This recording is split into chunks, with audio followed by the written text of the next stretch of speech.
This is a guest essay written by Rabbi Haviva Ner David.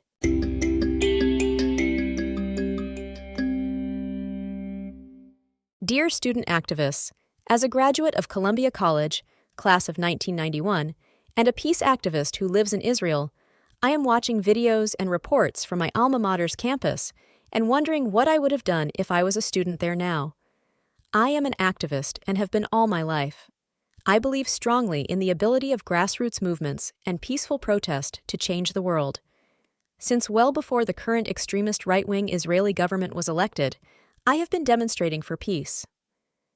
My debut novel, Hope Valley, is about the friendship between a Palestinian Israeli woman and a Jewish Israeli woman in the Galilee. I am a very active member of Standing Together, a movement of Palestinian Israelis and Jewish Israelis working in complete partnership towards peace, Palestinian self-determination, and a more equal, just, and peaceful society within Israel. I am involved in a variety of groups and organizations committed to a vision of peace, justice, and equality for all people on the land, from the river to the sea. I remain active in these groups even after Hamas's brutal attack on October 7th. I am even out on the streets now calling for a mutual ceasefire and a return of all the hostages, many of whom, it seems, are tragically no longer alive, as well as for the resignation of government officials and early elections. And so, if I was studying at Columbia University or another Western campus today, I would ask myself, should I join your protests? After all, I too am pro-Palestinian, but I am also pro-Jew. When you chant, "There is only one solution, Intifada revolution," and "From the sea to the river, Palestine will live forever," you are not calling, as I and my Palestinian Israeli friends are, for peace, justice, and equality for all humans within those borders. You are calling for the violent destruction of the country where we live and the murder of its citizens, including the Palestinian ones. As we saw on October 7th, Hamas has no more sympathy for other than Jewish Israelis, not even for Muslim ones, than it does for Jewish Israelis. When you proudly declare, "I am Hamas," you are showing no sympathy or compassion for innocent civilians, including children, women, and seniors who were massacred and kidnapped by Hamas, nor for the women who are being raped in captivity, according to eyewitness accounts from hostages who were freed. Even my Palestinian Israeli activist friends strongly condemned Hamas's attack on October 7th and say Hamas is terrible for the Palestinian people. And when you call out, "Say it loud and say it clear, we don't want no Zionists here," you are fomenting violence against and silencing other students. You may disagree with them, but does that mean they have no right to inhabit your shared campus? Do you think I, an activist in the struggle for peace and equality for all in Israel and the Palestinian territories, have a right to live? Make no mistake, I have no problem with the keffiyehs you wear or the Palestinian flags you wave. But why is nationalist self-determination good for Palestinians and not Jews? Why is living in the diaspora good for Jews and not Palestinians? And why do Palestinians have a right to live in security, but Jews do not? Unlike you, I do not even consider myself a nationalist. But I do believe in people's right to live in safety, and I do not believe in double standards. While I am an activist advocating for Palestinian rights, I also advocate for Jewish rights. While I march for a ceasefire, I also march with the families of the hostages and am volunteering to translate into English testimony from the October 7th massacre, which is absolutely horrifying, even if there are those who deny it happened. While you in the West demand that we be sacrificial lambs, you inhabit and benefit from a country unequivocally acquired through colonialism and grown through slavery. This is not the case with Jews in Israel, although the British may have had colonialist aspirations by being here, even if agenda-driven pseudo-historians try to convince ignorant students that it is. Israel is far from perfect.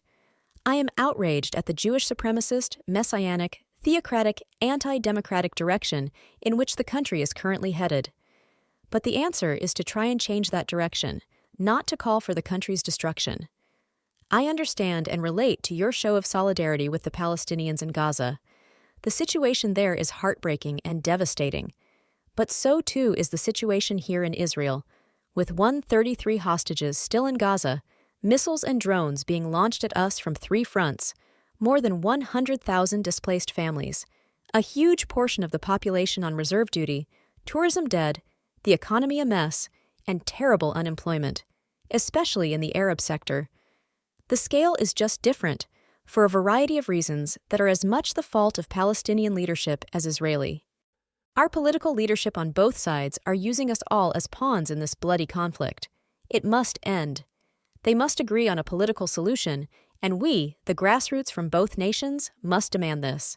If you from abroad want to demand something, demand a resolution of the conflict and peace in the region, not the annihilation of one side. Neither the Israeli nor the Palestinian leadership are showing a desire for either of these goals at the moment, but this is what the people must demand if we are to achieve long-lasting peace. The situation here is so much more complex than you care to understand. There is a bloody conflict going on, with people suffering and dying on both sides in brutal ways, not just in the past months, but for the past century. One who studies the history and present will know that both sides are culpable and responsible for the conflict and its resolution. Student activists, I too question the Zionist project. I grew up on the Zionist narrative, but when I discovered I had been told only part of the story, my answer was not to believe the Palestinian narrative over the Zionist one, because it too is only part of the story. The answer is to acknowledge both stories and both people's suffering, and try to find a way to hold it all and everyone's humanity. My ideal is for us to all live in peace and dignity on this land, from the river to the sea. That means 2 states, with perhaps down the line more open borders and cooperation, if we do the work to reconcile and heal.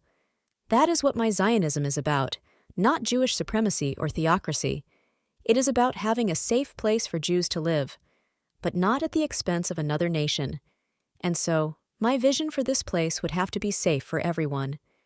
Thus, if I was at a Western university today, I would not join your protests. Because now I know I do not have to choose sides. I do not even have to buy into the idea of sides.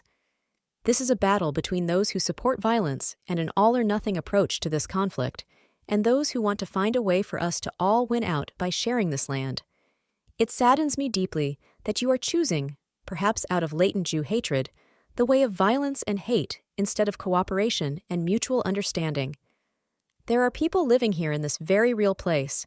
We are not a theoretical idea. And some of us are Palestinians and Jews who are working together tirelessly to make our vision of peace and equality a reality. If you want to promote peace on this land, please support our work. What you are doing now undermines it. With deep concern, Rabbi Haviva Ner David.